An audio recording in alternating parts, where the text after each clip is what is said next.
Bismillah, assalamu alaikum wa rahmatullahi ta'ala wa barakatuh. Correction de l'examen national, session normale 2020. Partie 3, exercice 3, sur les limites et dérivabilité et calcul intégral. إذا محتوى التمرين الثالث.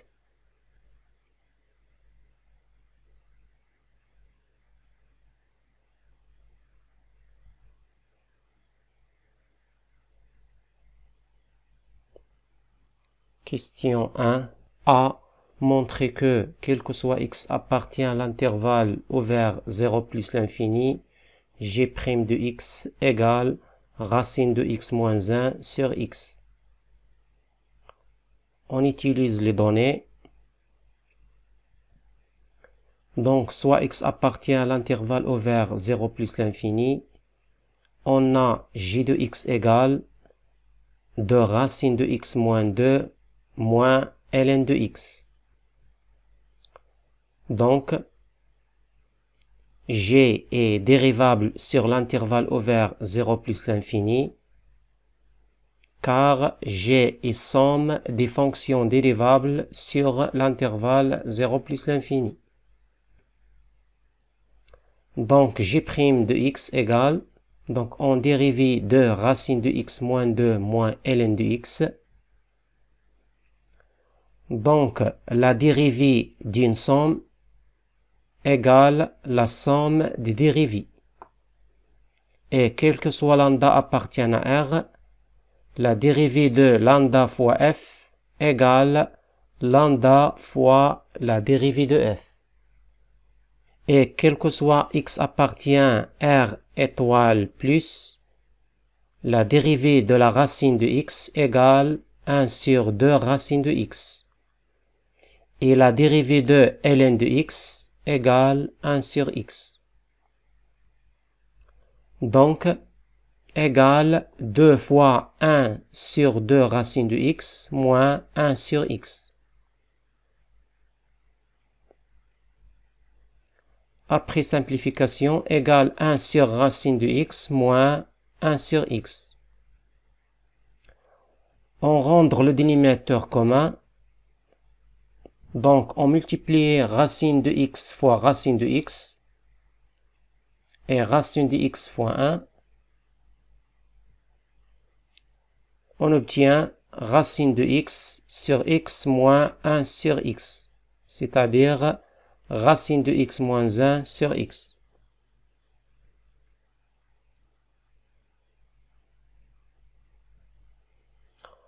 Montrer que g est croissante sur l'intervalle 1 plus l'infini.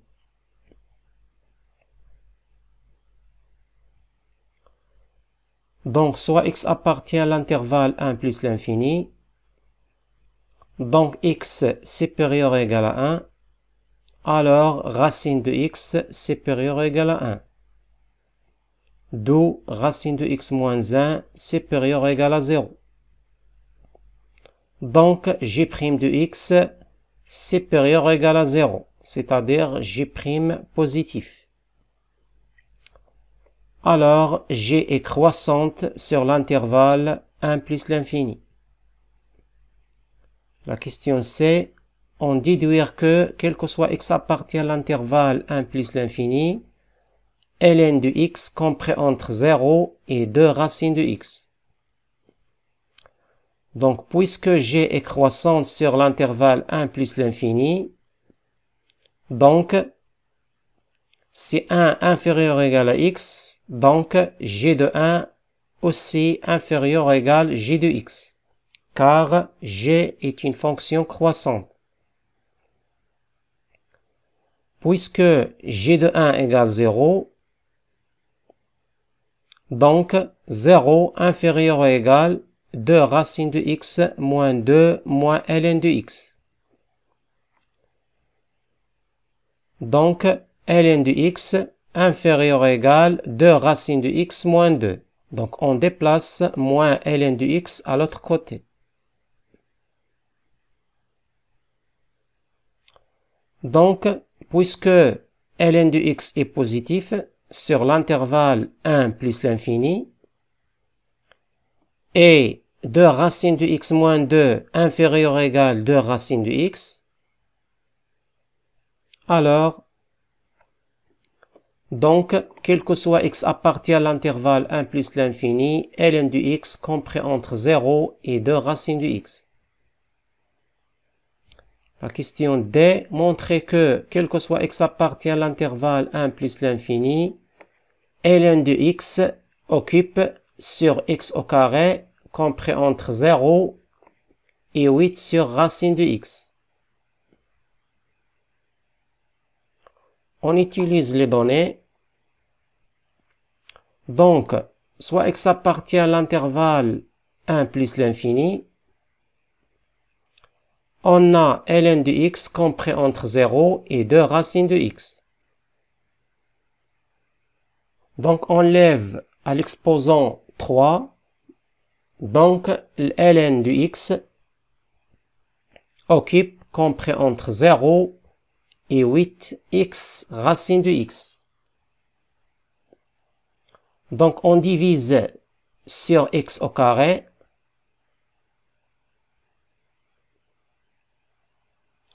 Alors, ln du x au cube sur x au carré compris entre 0 et 8 racines de x sur x. On sait que x égale racine de x au carré. Donc, on remplace x par racine de x au carré et après simplification par la racine de x. Donc, on obtient ln de x au cube sur x au carré compris entre 0 et 8 sur racine de x.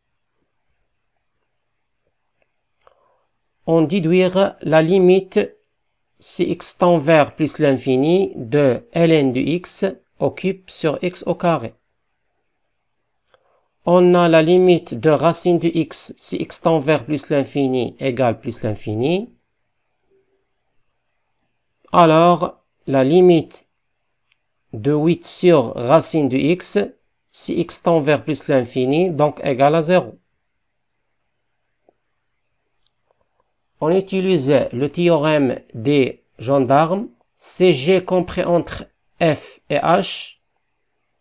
Et f et h tend vers L si x tend vers x0. Alors G est aussi tend vers L si x tend vers x0.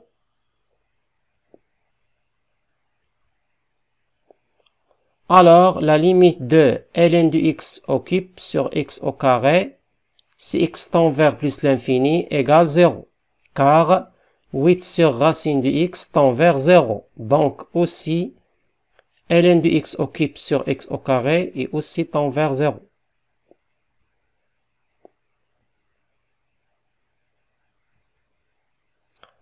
La question 2. A.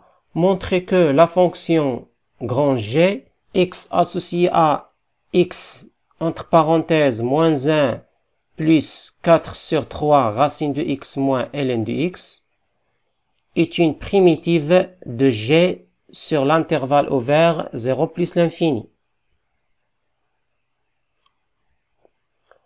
Donc, soit x appartient à l'intervalle ouvert 0 plus l'infini, grand G de x égale x fois entre parenthèses moins 1 plus 4 sur 3 racine de x moins ln de x. Donc, G est dérivable sur l'intervalle ouvert 0 plus l'infini. Donc, G' de x égale, on dérive cette expression. Donc, la dérivée d'un produit égale f' fois g plus f fois g'.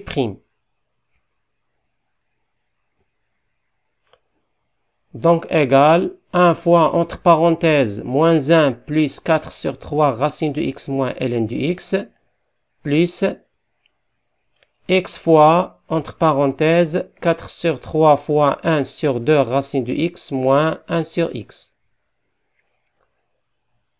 Donc, après simplification, égale moins 1 plus 4 sur 3 racine de x moins ln de x, plus on développé par x, donc 2x sur 3 racines de x moins x sur x égale moins 1 plus 4 sur 3 racine de x moins ln de x plus 2 sur 3 racine de x moins 1.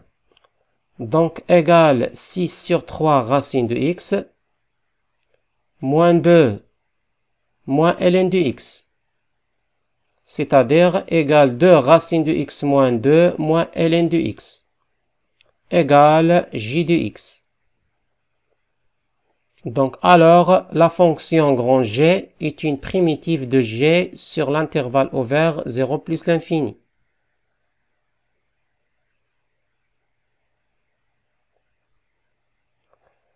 La question B, calculer l'intégrale de 1 à 4 de g de x. Donc l'intégrale de 1 à 4 de g de x égale la primitive de la fonction g, c'est-à-dire grand G de x de 1 à 4 égale g de 4 moins g de 1. On sait que g de 4 égale, on calcule g de 4, après simplification, donc égale 20 sur 3 moins 4 ln de x. Et g de 1 égale, on calcule g de 1, donc g de 1 égale, après simplification, 1 sur 3. Donc l'intégrale de 1 à 4 de g de x égale, donc 19 sur 3 moins 4 ln 4. La partie 4, exercice 4 dans la séance prochaine. Au revoir.